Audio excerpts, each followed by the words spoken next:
Students, in this video, we will be switching over to Module 3, Design of Compression Members. So here you can see a compression member of this structure. So usually the vertical compression member in a structure is called as a column or by the name stanchion. In case of axially loaded columns, the load is usually acting concentric with the longitudinal axis of the member. Further, the columns are also subjected to axial loads through its centroid.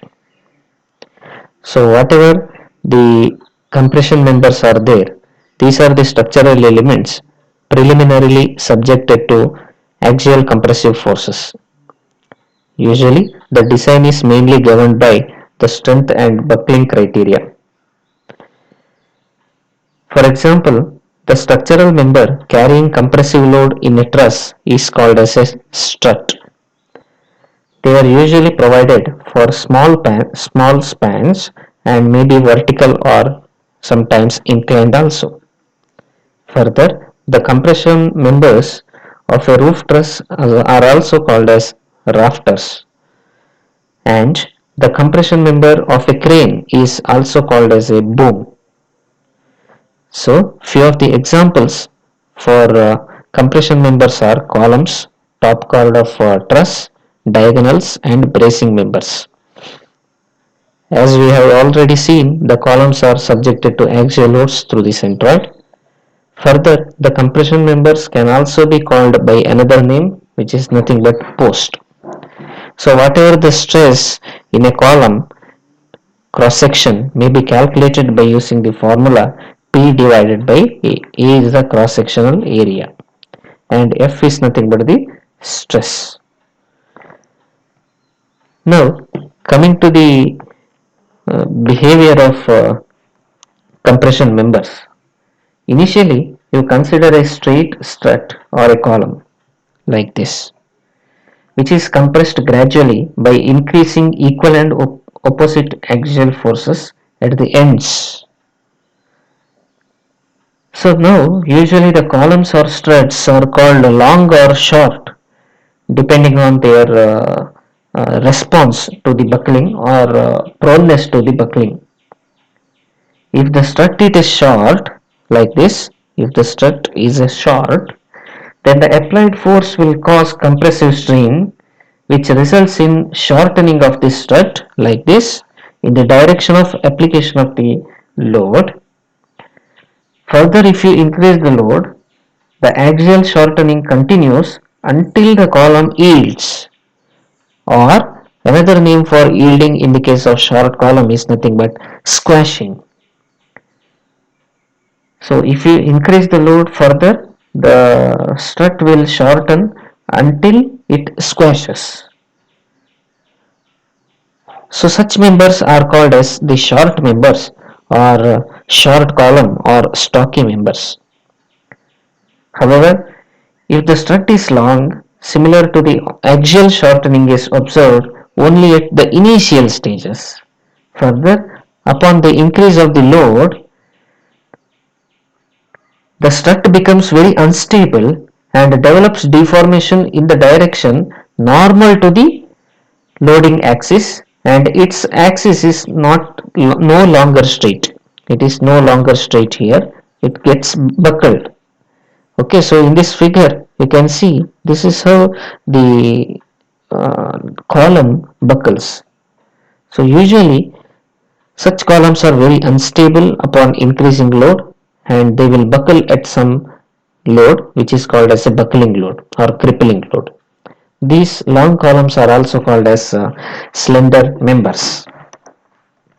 Now, different failure modes of an axially loaded column. There are four methods or four types of failure.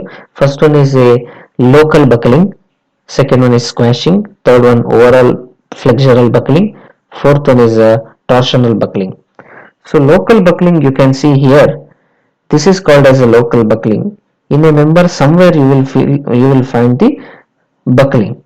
So whenever members of two or more shapes are joined together to form a compound built-up member, Such section will fail by buckling of one or more individual element or component, which is called as a local buckling. Now, squashing. So in the case of squashing, we have already seen in the previous slide what exactly mean by squashing. Whenever the failure occurs in a member whose length is very small, which is called as a stocky member.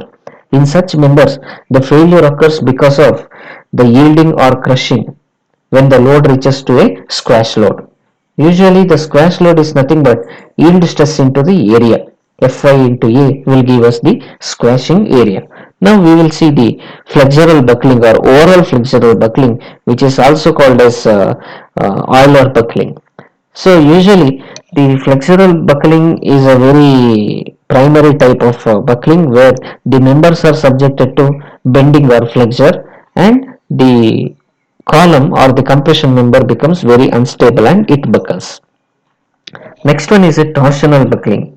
So whenever the twisting load is applied, the torsional buckling will take place. The member will fail due to the twisting about its longitudinal axis. So here, if you find this is a longitudinal axis, the twisting angle, the phi, will be coming like this. So the twisting will take about its longitudinal axis. So the members of unsymmetrical sections and large length will usually fail because of torsional buckling. Now let us see types of compression members. There are three types of compression member. One is a short compression member, second one is intermediate compression member, and the third one is a slender or long compression member. So usually in the case of short compression member, the slenderness ratio is very low. What exactly mean by slenderness ratio? How can you define a slenderness ratio?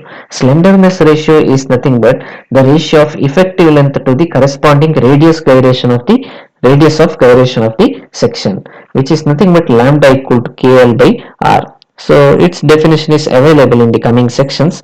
We will see that. So usually the short compression members or short columns will fail because of the squashing or crushing. There will not be any type of buckling. Usually they are inelastic failures. Now coming to the intermediate compression members. So in this case it is like a compression member in between short column and long column. The failure mode will have the combination of both. So some fibers have failed in the elastic limit under the axial load. So usually these type of compression members will have medium slenderness ratio. They will fail by both yielding and buckling. Usually they exhibit inelastic failure mode. Now coming to the last one, the slender or long compression members. So here they will have a high slenderness ratio. They satisfy Euler's formula of buckling, and the failure mode is a buckling type of failure. Now coming to the the effective length of compression member. So before that we will see the common sections used for compression member. After that we will take up that along with the code provisions in the coming video lecture. So here some of the common type of sections which are used for compression member are single angle, double angle placed back to back, a T section, a channel section are very widely used, and also you can find a W column, you can find a pipe or round shape uh, tubing. You can also find high strength square tubing, rectangular tubing. Four angles are placed like this. Four single angles are placed like this to form a box section. Further, two channel sections are placed like this to form a box section. Again, two channel sections are placed back to back like this to form a box section. Then you can also find a W with a cover plate. Then W and channels you can see here. These are the channels placed. You can see few of the built up sections also as the common sections for compression members. So in the coming video lecture we will see the effective length of compression members, then buckling class for cross sections, slenderness ratio, and also few of the important concepts like the design strength of columns, design compressive stresses, etc. Thank you for watching.